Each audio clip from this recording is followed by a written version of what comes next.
My hands tremble slightly on the worn leather of the steering wheel as I push deeper into the night. The lonely highway stretches ahead, a black ribbon cutting through the vast, inky expanse. The old radio in my sedan sputters out an eerie tune, creating an unsettling soundtrack to my journey. As the miles roll by, my headlights illuminate the never-ending landscape of tall pines on either side of the road, their shadows dancing menacingly in the dark. Suddenly, my radio fizzles out, replaced by a harsh static that sends a chill down my spine. I quickly hit the power button, snuffing out the cacophony, but the silence that follows feels even more ominous. The moon, previously hidden by clouds, begins to make a ghostly appearance, casting pale, ethereal beams onto the asphalt.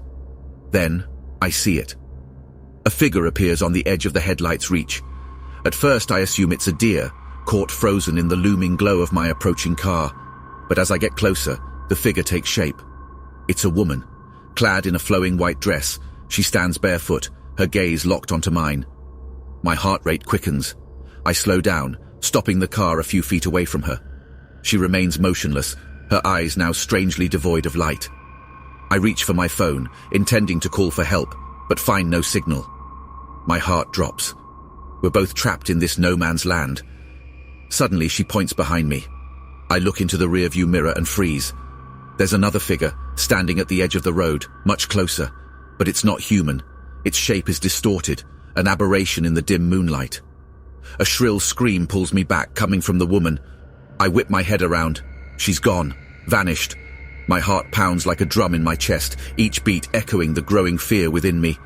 The figure behind me begins to move, unhurried, towards my car. The air turns icy, the hairs on the back of my neck standing on end. In sheer terror, I turn the key in the ignition, but the engine chokes and dies.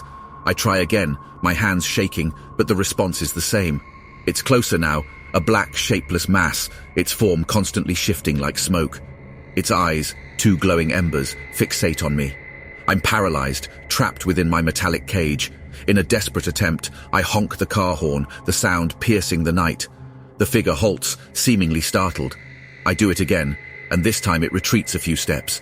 Seeing my chance, I gather my courage, swing open the door, and run. The icy wind cuts through me as I sprint down the highway. I don't dare look back, fearing what I might see. Up ahead, a light flickers. Hope swells within me.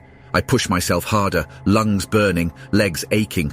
As I near, the flicker grows into the welcoming glow of a gas station. Relief washes over me.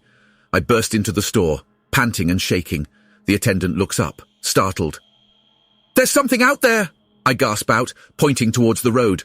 His face pales, but he quickly grabs his phone and dials 911. The rest of the night is a blur, filled with police lights, questions, and the comforting presence of other people. As dawn breaks, I sit in the back of a police car, wrapped in a blanket, sipping coffee. The police find no trace of the woman or the creature. The road is just a road, surrounded by pines. But as the car drives me away, I can't help but glance back at the highway. In the early morning light, I see it. A figure, standing on the side of the road, watching me leave. My journey began as a simple late-night drive, but it spiraled into a nightmarish encounter that I'll carry with me forever. Now, I have a new rule. No driving after dark. Because there are some roads we're just not meant to travel on.